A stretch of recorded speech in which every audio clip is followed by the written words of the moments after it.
June 2011. The quest to find the area where Erich Engel's mother, Berta Luftschitz, came from takes us to the Czech Republic, 80 kilometres southeast of Prague, to Bohemian towns around Luftschitz. In the 18th and 19th centuries, there were only 8,500 Jewish families allowed to be registered in the region. We'll start with our direct ancestor, Familiant Moises Luftschitz. He was a spirit producer, butcher and tradesman who married Anatella, and together they had 4 sons and a daughter. The oldest, Samuel, inherited his father's familiant status, marrying Teresa, the daughter of a small goods butcher and spirit producer from the village of Bentovo Zohori. Samuel was registered as a familiant in nearby Shebirov village.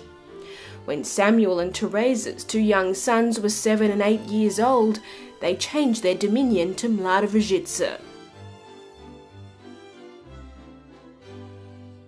Salomon married his first cousin Rosalia in the village of Obratitsa when he was 25 years old. Rosalia's parents were Marcus, son of Moises from the first generation, and Dorota, whose father Lazar was a freehold farmer from Lomna.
Rosalia and Marcus were tenants of number 10 Chinov estate in Blanica.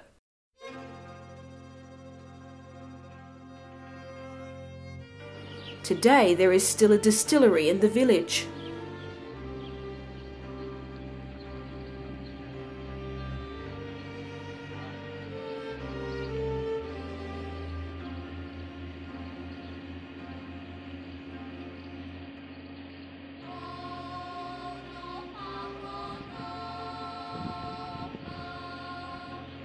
In 1850, Marcus was buried in Belech Cemetery with an elaborate tombstone.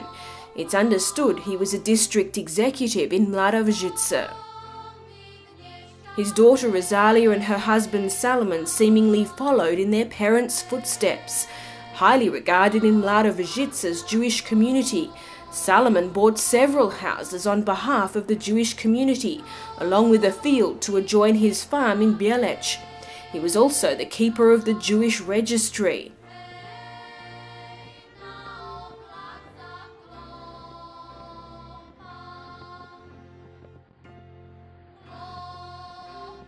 It's in the heart of Luftschitz where we find a house noted in the records as their residence.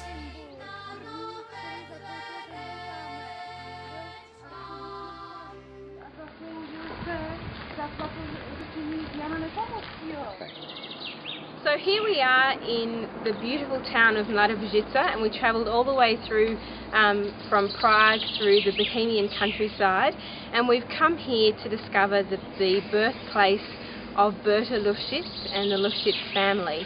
And what we discovered was that they actually lived in what was originally the house number 11. So in the late 1830s was the first mention of Berta's grandfather, whose name was Marcus Luftschitz, and his son-in-law, Salomon Luftschitz. And at this house, directly behind us, what used to be, the house was there, this is just the site where it used to be, was their distillery. and they had a lease to have a distillery at this house. And in the 1840s there's a record of a complaint made by a businessman, because in actual fact they were running a shop, selling a general store, selling goods out of the distillery, and that wasn't actually part of their original lease agreement.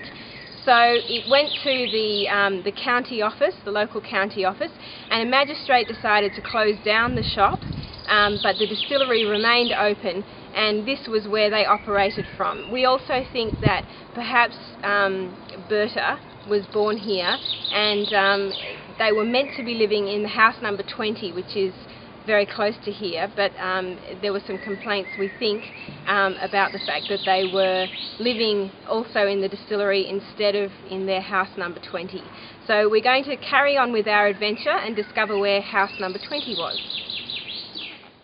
According to the town's records, in 1848 the distillery's owner signed over 15 oxen and 4 cows for a new lease. Part of the agreement that it would only be used as a distillery from then on. It's a few doors down from the local brewery. By 1860, Salomon was known as mayor of the Jewish community, and he was specially mentioned for his kind nature. So we've walked up from where they had the distillery, and we walked past the brewery, and now we come up to the street where the houses were that they were originally registered as being born. And you can see house number 31 was what the original houses would have looked like.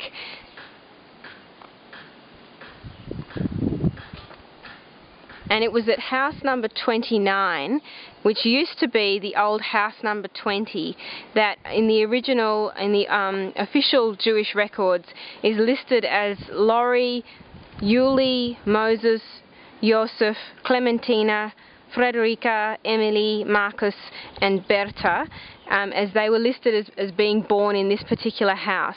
And they were the children of Salomon and Rosalie Luftschitz. And it was the generation that was before Adolf, Emily, Berta, Rosa, Frederica and Julius. So this is the house where they were born and where they lived. We don't know how long, but it was listed as being the official house that they were born. So just a few doors down from where they had the distillery, there was this building, which downstairs it was a tavern, and upstairs we believe were the living quarters. And this is listed in the history book of Luftschitz as being the home of the familiant. By then he was a familiant, so he was registered as being a married Jew with a family. It was Salomon and Rosalia Luftschitz and their multiple children, and it's just opposite the old town square. Their last-born son, it seems, was named after his grandfather Marcus, and M. Luftschitz was listed as managing multiple distilleries around the district, including this one in the village of Temitsa, owned by the noble Kuhnberg family. This generation of Luftschitz children popped up in the local history books. One account was of all the ladies involved in the making of the newly founded fire department's flag. In 1876, Salomon was one of the VIPs present to open the elementary school. By all accounts, the Jews of Luftschitz seemed to mix with the wider community. They were respected and accepted. Nonetheless, most Jews lived in the ghetto right next to the river, where flooding would have been common. That street's now called Żydowska. The old synagogue wall still stands, another reminder of the Jewish community, a street in remembrance of Nazi victims. So now we've discovered more about where the third Luftschitz generation was registered as living and working. Our search for the fourth generation continues. The children of Joseph Luftschitz and Wilhelmina Rosenbaum were born in a place called Leshtina. That's according to Berta, their middle daughter's passport.